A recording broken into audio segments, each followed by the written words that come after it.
Hey guys, just thought I'd go for a walk. I've only just got started. I just decided to come out of my cave, aka apartment.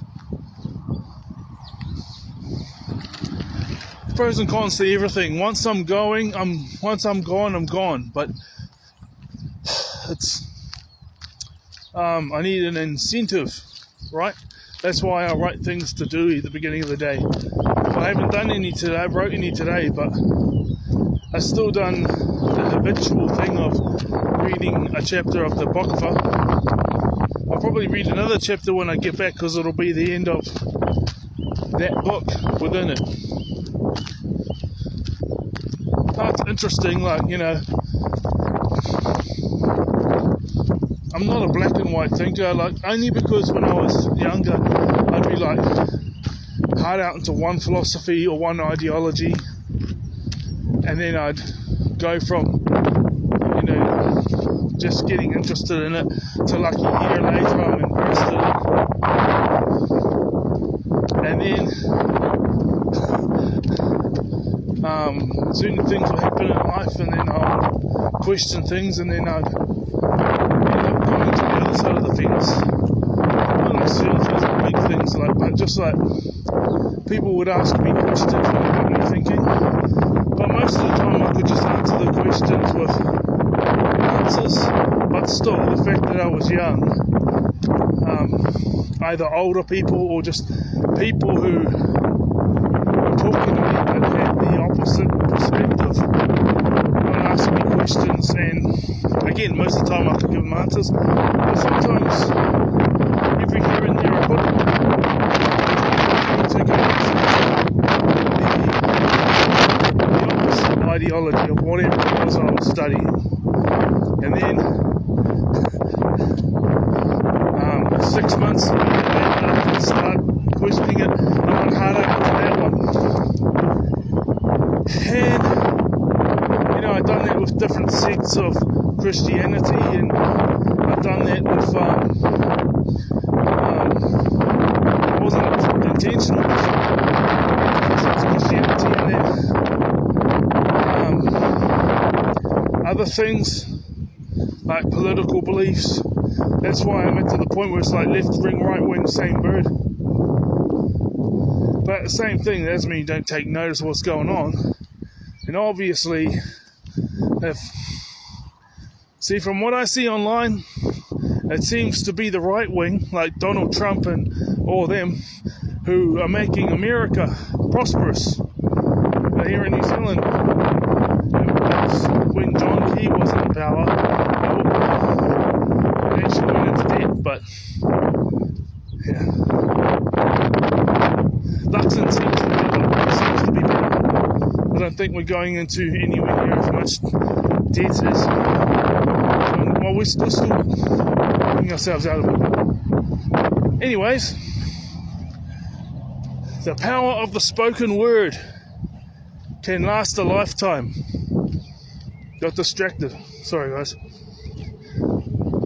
The power of the spoken word can last a lifetime. I remember sitting in my car outside, in the car parking area of Cornwall Park. Now, Cornwall Park is a local cricket ground in Hastings, and it's from where I was, take you about 3 minutes, 4 minutes if it was peak hour for traffic, to drive there in my car from my house. So sometimes we just went there for fun. It was just I'd get bored and I'd just go around the place, I just drive around, and I was always listening to seminars and stuff as I was doing it, though. I wasn't just wasting time. I remember this. I heard from God every single day. I still do. It just seemed a lot more profound back then, because I didn't have the answers I have now. because there's all these things, and I'm still need answers for certain things, but it is what it is. But with all the stuff about my autism and how it's affected my life and relationships with others, and I was like, why is all these people getting blessed and I'm not, and they're so cruel to me? Well, it's a misunderstanding. Now let's let me do my own thing. That's alright. So and the ADHD, but what got me questioning as to whether I had thinking I didn't have it was,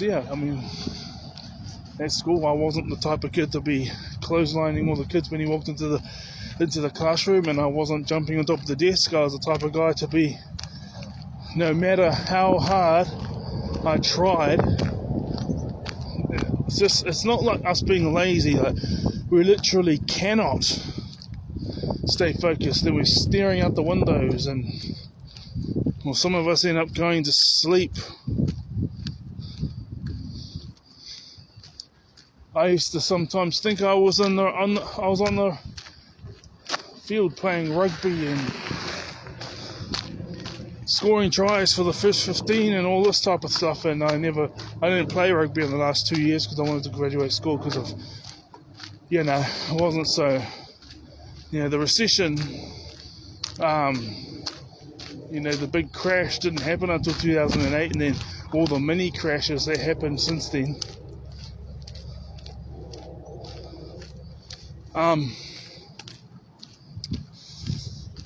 There was still that illusion of, if you graduate school, you'll do alright, because you got to remember our parents were baby boomers, so that was their experience. And it's like, if the school teachers are saying that, and your parents are saying that, and church leadership saying that, and all this type of thing. Not saying that they agreed with everything they taught at school, but and then you looked at them, and they all owned their own homes. They all owned their own, those who were less fortunate owned 2-bedroom homes by the time they were in their mid to late 20s, and those who were more fortunate had like 4-bedroom homes, and they were all like that, and they were all saying it's a pretty good life. They must be right, but that's just being born and raised in a certain country at a certain time is the right place and the right time, Hey, dude. Right, good. Yeah, good, thank you. I'm smart for a day. Yeah. Nice little walk. Yeah.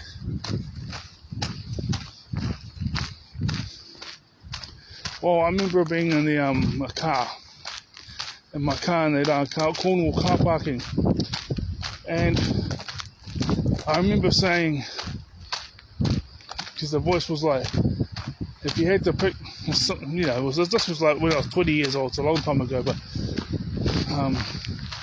if you had to pick between friends and money, which would you choose? And I was like, well, I care about those who are closest to me more than money, but it seems to me that friends, like, you might see them and you might see them and have a couple of minutes or 5-minute conversation and go on with your day, but when you send them a text or try and give them a call, they don't answer and they don't reply, and then they'll give you the same number later. And so if your friends, if you ever need your friends are never there for you. So give me the money. Well, doesn't that tell you that they weren't friends in the first place?